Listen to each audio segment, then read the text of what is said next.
বাঁচানোর জন্য আমরা চেষ্টা করতেছি। যে ব্যক্তি আজকে অসুস্থ তাকে বাঁচানোর জন্য আমরা চেষ্টা করতেছি, প্রয়োজনে জমি বিক্রি করে দিব কিন্তু তাকে বাঁচাবো। কিন্তু এ কথা আমাদের জানা নাই তাকেও দুনিয়া ছেড়ে চলে যেতে হবে। ঠিক আমি যেদিন বিছানায় পড়ে থাকবো সেদিনও দুনিয়া, আমার হয়তোবা সন্তান যারাই দুনিয়াতে থাকবে সবাই আমাকে বাঁচানোর জন্য চিৎকার করবে, হয়তোবা অর্থ সম্পদ সবকিছু বিলীন করে দিবে। আমার বয়স যদি 100 বছর হয়, অবাস্তব কথা না, আমি তো আমার বাবাকে নিয়ে ডাক্তারের কাছে যখন গেলাম তখন দেখলাম বয়স আনুমানিক 90 বছর হবে। তৃতীয়বার স্ট্রোক করার পরে ওখানেই চতুর্থবার স্ট্রোক করছে, বাঁচানোর জন্য তাকে নিয়ে আসছে। মানে আমরা দুনিয়ার এতটাই ধোকা, চতুর্থবার তাকে বাঁচাতেই হবে, কিন্তু এই চিন্তা করতেছি না সে অবশ্যই পঞ্চমবার হোক না কেন, ষষ্ঠবার হোক না কেন, তাকে চলে যেতেই হবে। কিন্তু আমরা না, দুনিয়া তো কাউকে থাকতে দেয়নি। যদি দুনিয়াতে থাকার কারো অনুমতি থাকতো তাহলে বিশ্ব নবী, আমাদের নবী থাকতেন দুনিয়াতে, আর কেউ থাকতেন না। কিন্তু দুনিয়াতে কেউ থাকতে পারবে না, সবাইকে চলে যেতে হবে, এটা দুনিয়া। কিন্তু এই দুনিয়া সবাইকে চলে যেতে হবে, এটা বাস্তবতা। তারপরেও কেন আমরা দুনিয়ার ধোকায় পড়ে আছি? তারপরেও বছরের পর বছর যায়, ফজরের নামাজ আমাদের কই? ফজরের নামাজ আমাদের কই?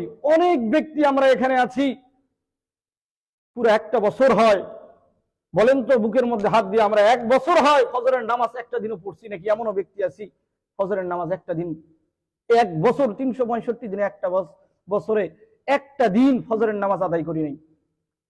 এটা দুনিয়ার ধোঁকা না তো কি? আল্লাহ তাআলা বলতেছেন কুল্লু মান আলাইহা ফান, কুল্লু মান আলাইহা ফান।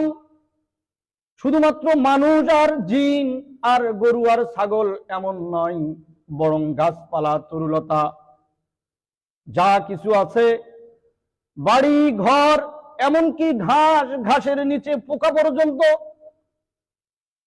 1 সেকেন্ড আগে পরে নয়, বরং নির্দিষ্ট সময়ের মধ্যেই এই পোকাটাকেও মরতে হবে। আর মানুষ যখন মারা যাবে, মানুষ মারা যাওয়ার পূর্বে মানুষকে একটা রিপ্লাই করা হয়, তার জীবন স্মৃতি পুনরায় আবার দেখানো হয়।